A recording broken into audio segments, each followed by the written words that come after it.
रफीक भाई, कल एक वीडियो वायरल हो रहा है काफ़ी, जो आपके चैनल पे खबर चली थी, जो एआई बता के महेश अय्यर बता रहा है कि वो एआई से आपने उसको चलाया है, उनको बदनाम करने का काम किया है। तो आज आप दोनों खड़े, विजय गोरे भी और आप भी खड़े, तो क्या कहेंगे इस पर? देखिए, सबसे पहली बात तो ये है कि बदनामी की जो बात है, तो एक बात बोलूंगा, जो सर से पांव तक पूरा खुद बदनामी का टोकरा है, उसको क्या बदनाम करे। बराबर, पहली बात। बिल्कुल। दूसरी चीज, जो एआई जनरेटेड की बात महेश अय्यर कर रहा है ना, तो महेश अय्यर उसको साबित करे कि ये एआई जनरेटेड है। अब ये पूरा सिलसिला जो शुरू हुआ, तो सबसे पहले आपको बता दूं कि ये शिवसेना शिंदे गुट के पदाधिकारी हैं, शिलफाटा कल्याण फाटा विभाग के विजय गोरे। बराबर, ठीक है, एक सामाजिक आदमी है और आरोप प्रत्यारोप सभी पर लगते रहते हैं। तो इनका अवैध निर्माणों के संबंधी में कुछ मुद्दा था, उस मुद्दे के ऊपर इन्होंने मेरे चैनल पे मेरे साथ में बैठ करके एक इंटरव्यू दिया था कि ये अवैध निर्माण थाने मनपा क्षेत्र में, जैसे कि अभी एवी के कंपाउंड का आप लोगों ने देखा होगा, क्या मामला हुआ, कैसे हुआ, आगे और बढ़ते जा रहा है वो सिलसिला, हाईकोर्ट के आदेश निर्देश सब चल रहे उसके ऊपर।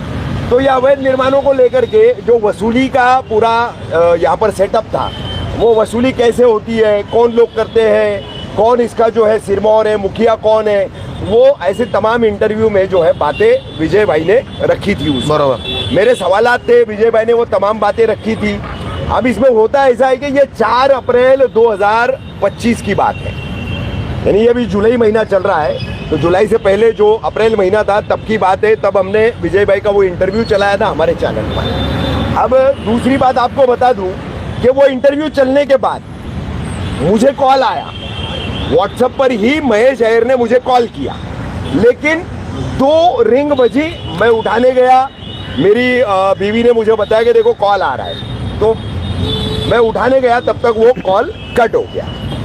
फिर उसके दूसरे दिन शायद ना विजू भाई आपकी मेरी बात हुई, हाँ, दूसरे दिन। उसके दूसरे दिन फिर विजू भाई से मेरी बात हुई, तो विजू भाई ने मुझे बताया कि ऐसे ऐसा उसने मुझे कॉल किया है, और कॉल करके लगभग पौना घंटा उसने मुझे जो है बातें की है, धमकी भरे बातें की है, आपको गाली गलौज की है, और भी बड़े लोगों को लेकर के, जिसमें सांसद है, विधायक है, मंत्री है, उप मुख्यमंत्री है, और कई लोग हैं, ऐसे सबके लिए उसने अनाप शनाप बोला है। बराबर। तो ये तमाम बातें विजू भाई ने उस वक्त मुझे बताई, लेकिन कुछ विजू भाई का उस वक्त कुछ मामला ऐसा था कि वो उसी वक्त जो है उन ऑडियोज को लेकर के कैमरे पर बैठ नहीं सकते थे, बोल नहीं सकते थे, कुछ इनके मामला थे, कामकाज चल रहे थे, ये उसमें उलझे हुए थे। तो अब जब ये अवैध निर्माणों का मुद्दा सामने आया फिर से हाईकोर्ट के आदेशों के बाद, तो इसमें ये जो वसूली का ठीक रहा है, क्योंकि लोग बेघर हो रहे, पैसे देकर के जिन्होंने खरीदा है, आज वो सड़क पर आ गए अपना सामान बाल बच्चों को लेकर के। तो फिर जिन भ्रष्ट अधिकारियों ने यहाँ पर बिल्डरों से पैसा लिया, प्लिंथ पर, स्लैब पर स्क्वायर फीट पैसा लिया, तो क्या उनको पता नहीं था ये अवैध निर्माण है, इसमें हमको बोर्ड लगाना चाहिए कि लोग यहाँ पर घर न खरीदे? ये उनका फर्ज था, ये उनका कर्तव्य था ड्यूटी का, जो हाईकोर्ट ने बोला है ना, द रिलेक्शन ऑफ ड्यूटी।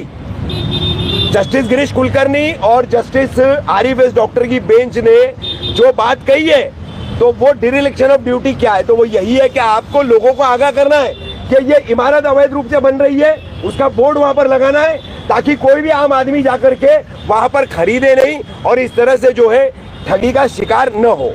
अब एनडीपीएस पे राज्य सरकार ने एमसीओसी लगाने का हाल ही के मानसून सेशन में निर्णय लिया है। तो मेरी मुख्यमंत्री फडणवीस, दोनों उप मुख्यमंत्री अजीत पवार, एकनाथ शिंदे और गृह मंत्री देवेंद्र फडणवीस, सबसे मांग है कि आप अवैध निर्माणों का ये जो नेक्सस है, इनके ऊपर मकोका क्यों नहीं लगाते?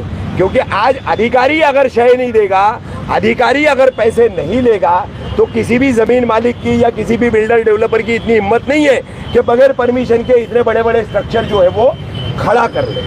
तो रही बात, मुद्दे पे आता हूँ, जो रिकॉर्डिंग थी, फिर आपने देखा ही आज से 4 दिन पहले मैंने विजू भाई के साथ में वो रिकॉर्डिंग के साथ में इनका मैंने जो भी हमारा इंटरव्यू का मामला था, उसमें महेश अय्यर ने जो घमंड वाली बात कही है कि मैं महेश अय्यर हूँ, सिस्टम मैं चलाता हूँ, और मुमरा के मुसलमान मेरी जांघों के नीचे मैंने दबा के रखे थे, अवार्ड के भी जांघों के नीचे दबे हुए हैं, और फिर मैं सबके पद खाऊंगा।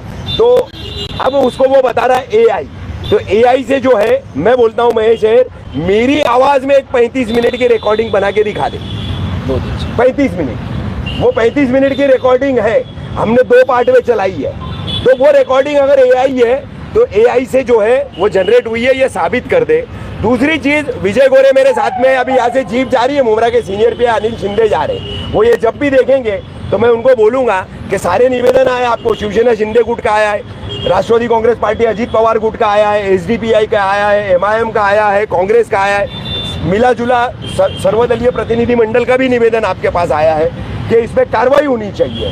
तो कार्रवाई के लिए आपको क्या चाहिए? ये खड़े हैं विजय गोरे, आप बुलाइए। ये खड़ा है रफीक कामदार, आप बुलाइए। हमने कब खबर चलाई, कैसे चलाई, इनको फोन कैसे आया, हमको फोन कैसे आया, हमारे स्टेटमेंट रिकॉर्ड कीजिए, बयान हमारे लीजिए और आप आगे की कार्रवाई जो एफआईआर दर्ज करने की कीजिए। विजय भाई, आप बताइए इसमें क्या असलियत है? जैसा कि कहा जा रहा है कि उसको जो है मतलब छेड़छाड़ किया गया है रिकॉर्डिंग से, कॉल रिकॉर्डिंग से। आप क्या कहना चाहेंगे? बात आपसे हुई थी, इस पे क्या क्लियर? देखो, रिकॉर्डिंग जो अभी रफीक भाई बोले, बाकी का वीडियो एडिटिंग होएगा पर ये रिकॉर्डिंग एडिट नहीं होता है, उनको भी मालूम है। झूठ बोलने की कुछ हद होती है, वो हद उन्होंने पार कर चुकी है। उनको अभी मालूम है अपना पाप का घड़ा भर गया है, तभी अपने पास अभी कोई रास्ता नहीं है। तो ये सब झूठी बातें करके अपने मुमरा के आवाम पब्लिक का दिशा बदलना चाहते हैं। अभी महेश आहिर बोलते हैं कि मैंने एमआरपीटी ये सब लगाया, तो ये किससे नेतृत्व में काम हुआ? उनके कार्यकाल में जो अनाधिकृत जो काम हुआ, इतना बड़ा काम हुआ कि वही जानते हैं। और ये सब आज मुमरा को बर्बाद करने वाले, जो गरीब बिल्डरों को भी रास्ते पे लाने वाले और जो आवाम को भी, जो खरीदी हुई गरीब लोग, उनको रास्ते पे लाने वाले वो महेश आहिर है। मैं इतना ही बोलूँगा। अभी वो बोले कि पुलिस स्टेशन में जांच करवाओ, क्राइम में जांच करवाओ। अभी तुम सुनो, ये वीडियो है, अभी वीडियो ये कैसा एडिट किया जाता है उसको, ये देखो, ये वीडियो है।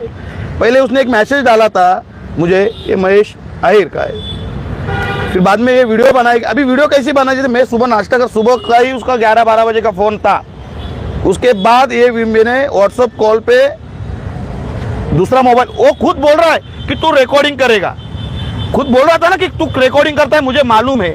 तो ये जो ऑडियो जो है, ये कोई एडिटिंग होती नहीं है, उनको भी मालूम है। अभी उनकी कैसे हद पार हो चुकी है। बाकायदा मुमरा पुलिस स्टेशन में शिंदे गुट के हमारे कार्यकर्ता राजन केनी साहब ने भी उनका लेटर दिया है, अजीत दादा गट का भी है और पवार साहब का भी दिया है। उन पर जल्द से जल्द कार्रवाई होनी चाहिए, ये सीनियर साहब से विनती करता हूँ मैं।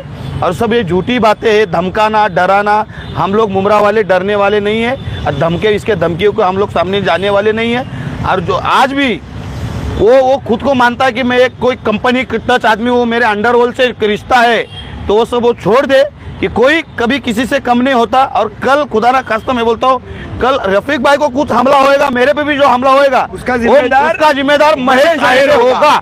हमको पता है, हमको मैसेज अलग अलग से ठिकान से मैसेज आते हैं कि भाई वो खराब आदमी है, आपको खतरा है महेश आहिर। खतरा ऑब्वियसली है, रफीक भाई को भी है, मुझे भी है और अन्य कई पत्रकार, उनको भी जो न्यूज चला रहे उनको भी धमका रहा है। पर ये बात सच बात आज न कल सामने आती है और ये आ चुकी है, वो उसके हाथ पार कर चुका है। आज मुमरा के आवाम जितने गरीब लोग हैं, फ्लैट उठ लिया, सब रोड पे आने का कारण मेन वो है। उसने बोलता है मैं सिस्टम चलाता हूँ। ये जो सिस्टम चला है ना, एवीके का, खान कंपाउंड, जितने अनलीगल काम हुए उसके नेतृत्व में हुए।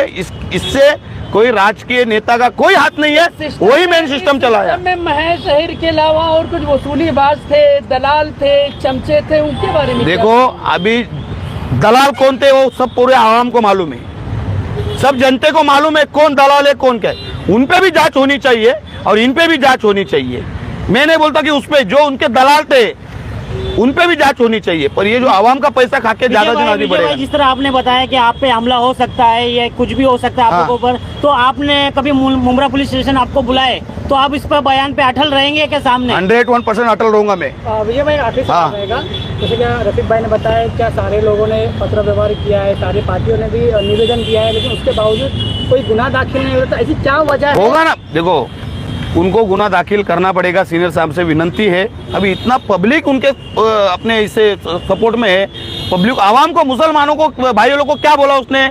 मेरे जांघे के नीचे है। मुमरा की मुसलमान जो आवाम की जनता किसी के जांघे के नीचे आज तक रही नहीं, मैंने तो नहीं देखा। आज मुमरा में कभी ना हिंदू ना मुसलमान ना कोई सिख, कभी दंगा लपड़ा कभी आज तक हुआ नहीं। आज ये दंगा करने में ये उतरा है